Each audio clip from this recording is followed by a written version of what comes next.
This video is sponsored by you, link to our channel and in the description. Hello there, Arknights most hated YouTuber here, once again proving you don't need to be intelligent to run an Arknights channel. So, modules. They're a great system on paper, held back by the fact that module blocks are, for some fucking reason, the single rarest material in the game. You need 12 for a single 6-star module level 3, and every week you get like 2.5. You'd think this is so the greedy, evil corporation can sell module blocks in the shop, but no, these god-forsaken things are not even in the fucking shop half the time, so I truly don't know what the endgame of module block famine is. Ignoring the artificial scarcity on par with Nintendo's collections of decade-old games you could emulate for free, modules are an amazing systems. They allow units that released in, let's say, not the best conditions to shine in the future and be perfectly passable or even amazing units. Before getting into the list, I want to give an honorable mention to Passenger and Specter Alter, two units who were so disastrously dogshit on release that they literally created the module system. For all of you that weren't there in year 2, that's not a joke.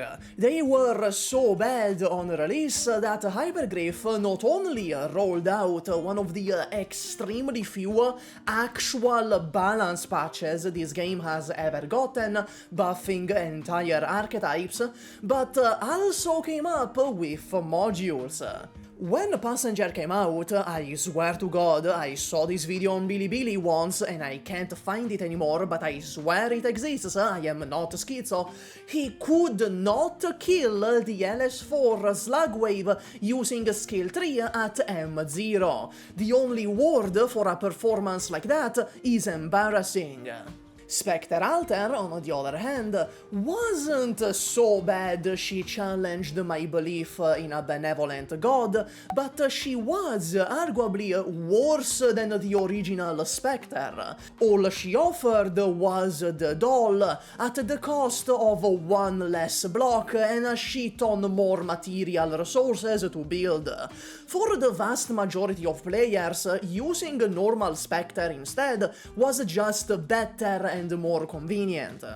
Something needed to change, and so, in the very first case of Arknights' male pregnancy, Lowlight delivered the module system to us.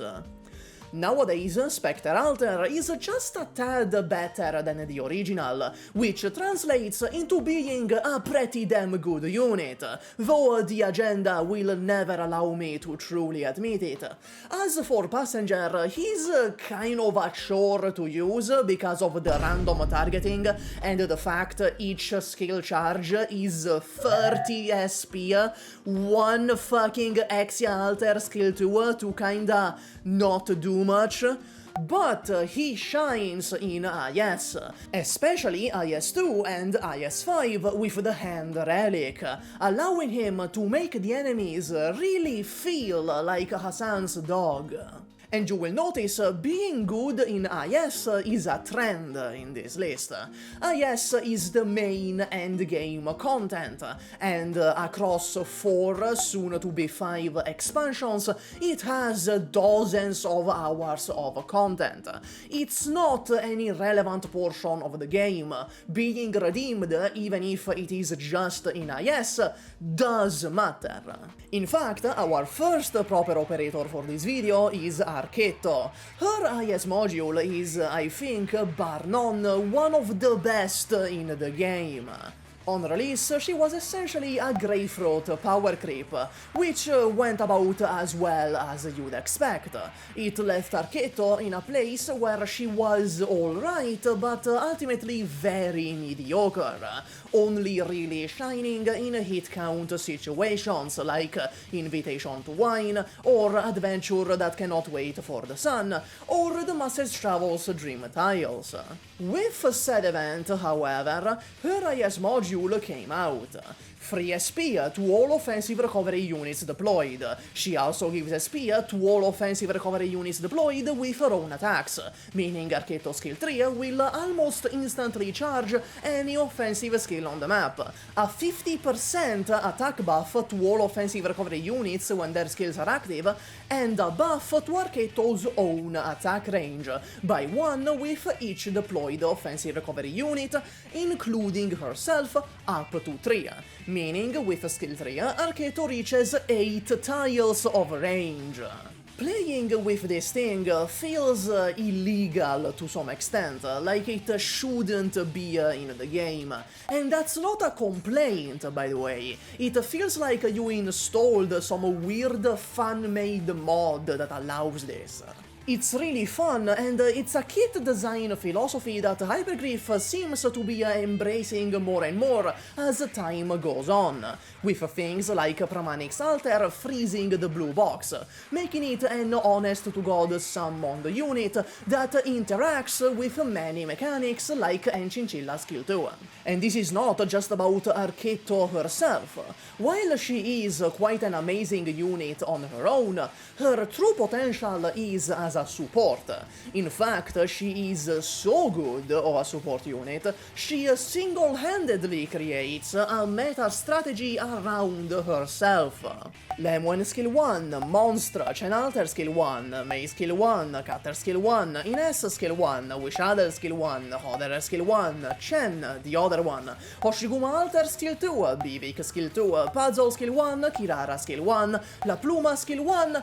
There are so many options. She makes so many operators genuinely viable around her. We range from damage with Lemuen or Wis'Adel, to DP generation with Ines or Puzzle, to crowd control with Mei or Bibeak, to lane holding with Hoshiguma Alter, Kirara or Hoederer, to healing and true damage with Monstra.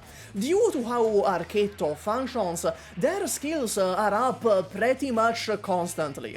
Mei skill 1 will be constantly slowing enemies, Puzzle will be making 1 Fujoshillion DP, Kirara will be genuinely useful for the first time in her life. The sky really is the limit. Archetto, therefore, is not just incredibly strong, but promotes a unique and creative playstyle too. She embodies everything I explain in this video here, and encourages to play you in a way that emphasizes all of Arknights' greatest strengths as a game. I will never stop saying this. Arknights is a sandbox game, and Archetto beautifully plays into this game design philosophy, being simultaneously extremely strong and extremely versatile in her usage. And about Archetto, Egyptian representation Hoederer deserves an honorable mention as well. On release, he was just sort of alright. Unlike the other Crashers, Quartz and Wind Chimes, he wasn't unbearably bad, but nothing to write home about either. Skills 1 and 2 were good for lane holding, and skill 3 lasts a shockingly long time, at 70 seconds. However, in IS, when being babysat by Archetto with the baby bottle and all, he might just be the best guard in the game in that mode. Everyone in IS can become a god on Earth when under 50 billion relics, but of course there is gradients to it. Crashers benefit a lot more from HP or healing relics, due to their already high HP stat. Hoederer in particular Hoederer on skill 1 also benefits from relics like spinach and the other one, and due to the heal being percentage based, a quarter of his health, he benefits from said HP relics even more than the other crushers. With Archetto, he gets to activate this skill every other attack, dealing amazing damage, while also basically making himself immortal due to sheer healing and the size of his fucking HP bar. Breaking up the IS streak, we have perhaps the most successful case of redemption in the game so far. Admittedly, it's easy to be redeemed with IS modules, since it's technically a side mode despite how important and vast it is. You can get real wild and wacky with it. You can just give Archetto 40 different entirely bullshit effects. You can make it so Gnosis can perma-freeze everyone and makes all operators deal almost double damage to frozen enemies. And you can even make Hoshiguma somewhat okay. Yes, is kind of a silly mode, it's part of its identity, so balance is nowhere near as serious as it is in the main game.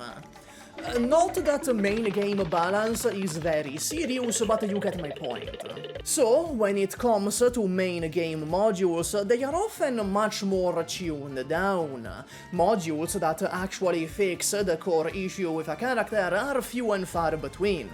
Rather, the vast majority tend to fall into two main camps. Modules that effectively do nothing, like sieges, or modules that do make the character better, or perhaps give them a real niche, but still don't address the real issue at the core of the operator. Crownslayer's module not only gives her a genuine true niche you would actually bring her to the stage for, but it also directly addressed the main issue with her kit, to the point that completely unironically there now exist situations where she is a better pick than both Yato and Texas, but we'll discuss that in just a moment. Crownslayer had several issues, but chief among them was the fact her kit had no real direction. Her skills and talents were pulled several different ways. She tried to be a support that lowers enemy accuracy, a generic fast-deploy assassin, a trash mob clearer, and a staller all at once. In the end, she was good at none of it. So, the issue with Crownslayer was Identity Crisis, which, while lore accurate, made her kit messy and disorganized, rather than harmonious towards one goal, which is a common trait we see among many meta units. They have one goal in mind, and their entire kit revolves around achieving that one goal. It is rare for meta units to be exceptional at multiple roles. Crownslayer's Module Y hones in on her being a staller. It increases her stun duration, making it so skill 3 is a perma-stall for its entire duration to upwards of 3 targets. This is not nothing. For one, it gives you a real reason to add her to the squad. Stun achieves a lot of things. It helps your operators deal more damage, as enemies spend more time in one tile, it protects your operators, as enemies can't attack, it plainly stops enemies from going to the blue box, and gives you more time to charge skills. There is an interesting thing to note regarding Crownslayer. The easier the content is, the less you need Crownslayer, and in the same token, the harder the content you're doing is, the more valuable Crownslayer becomes. In casual play, you can realistically solve every problem with just more damage. Violence is always the answer, after all, and if it isn't, it just means you aren't using enough of it. What is the point of stall if you could put another DPS in that squad slot and just kill the enemy? However, it comes a point in Arknights, in certain modes, like Reclamation Algorithm, Vector Breakthrough, and CCB, where damage stops mattering. Enemy stats are simply too high to Wis'Adel through, and thusly, in this environment, Crownslayer is entirely seriously the best fast redeploy in the game. This is not conjecture, we have seen it happen in CCB4 max point clears. Yato and Texas simply would not do anything here. Crownslayer, with her stun, ends up being superior. The harder the content is, the more value Crownslayer gains compared to the other 6-star fast redeploys. Actually, scratch that, SUPAH from the future here. Crownslayer is very useful in casual play too. Here is a graph of the total damage in one skill cycle for Crownslayer skill 3, Texas alters skills 2 and 3, and Yato alters skills 2 and 3. Crownslayer's damage is shockingly competent, especially at lower enemy stats. Up until the 1100 defense mark, she outclasses both Yato and Texas. Though there is some things to note.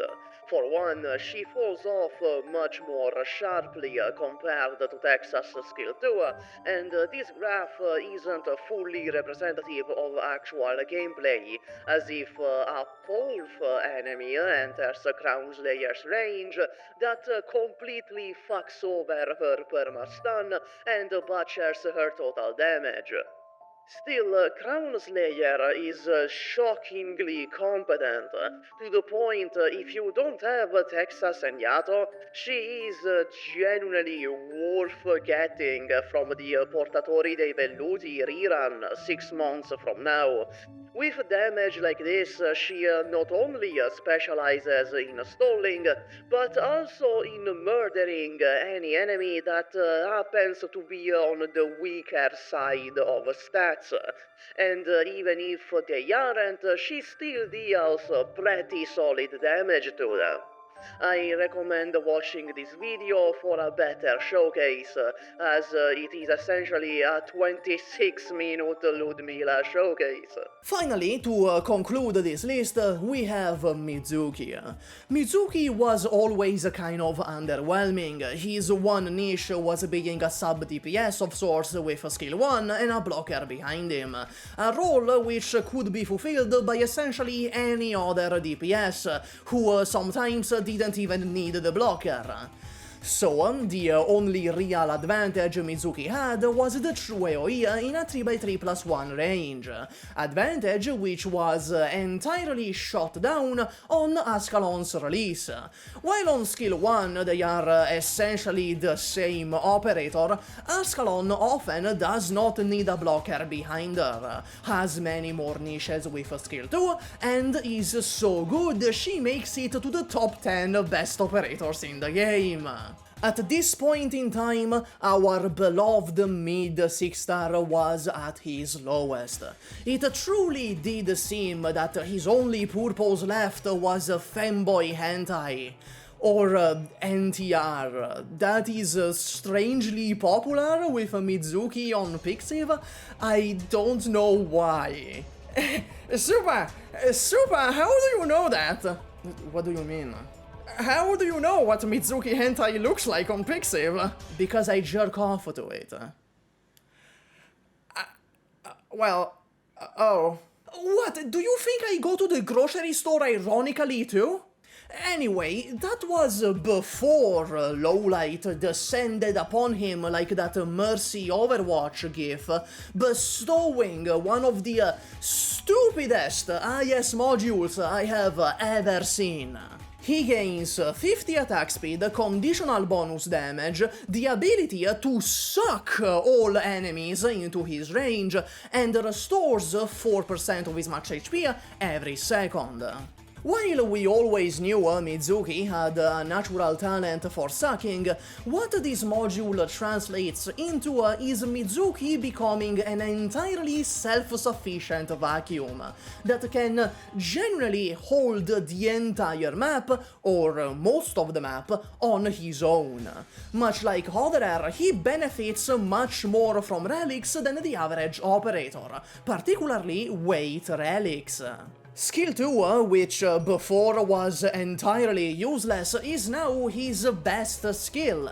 On an uptime of 58%, he will lock down that entire area, even if enemies are too heavy to be pulled, thanks to the 50 attack speed he gets for free. Imagine Carnelian Skill 2 if it wasn't abysmal dogshit. In conclusion, in IS, Mizuki is genuinely way better than Ascalon. He lane holds, can perma-stall certain enemies with the pull, has an incredible uptime on skill 2, and deals quite solid damage with relics. And that's all. Are there more operators that have been redeemed that I forgot? Tell me all about it in the comments. As much as it is negative to my health, I do, unfortunately, read every single comment. Max out your Gummy. Bye.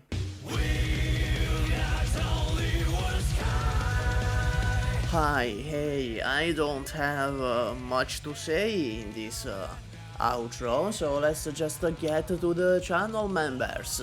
Thank you to Kami, I love Wis'Adel, Raditz, Crayonbox, Franco Gomez, Nemo, URL Killer, Edu, Larimar, Kino, Bomb Ninja, Good Leon, Apollo T, QXTen, Mr. Laird, Tangaman Raptor, Seishin, Joseph D, Zephyrinix, Nupo, Life in a Box, Ilio, Lizard King, Nemotic, Nerdrage, Andre Mulla, Kuroe, Rizkei, Quill the Catman, Criso, Max Obsess, Camon Hiren, Larmendra, Shimali, Unyunyuk, Yvonne SC, The King of Harems, The Guy with Two Names, Kromchan JJF, Kamui, and Bozidar. I hope you enjoyed the video. See you on the Endfield beta. This video should come out like right before the Endfield beta. Bye.